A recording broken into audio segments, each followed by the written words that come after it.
AITA, BIL and SIL overstaying welcome. My husband and I recently moved from the Midwest to Texas to be closer to his aging parents.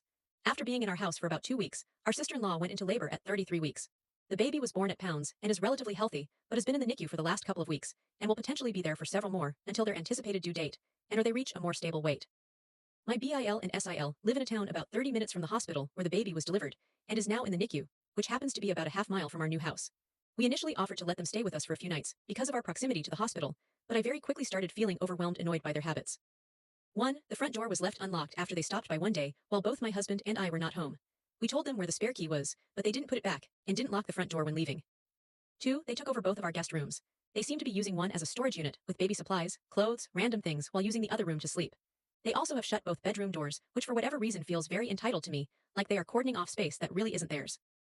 3. Have asked us multiple times for rides to and from the hospital when both have cars.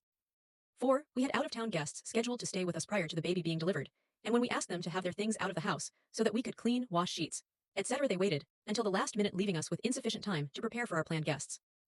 I'm trying to be reasonable and give them grace since they are going through a huge transition, but I'm feeling very overwhelmed by what feels like a lack of appreciation and self-awareness. My husband and I are also in a transition period while we adjust to our new city, house, etc., albeit not as stressful as theirs, but I feel like I am being asked to prioritize their needs over our own. I want to be helpful, but I am losing patience.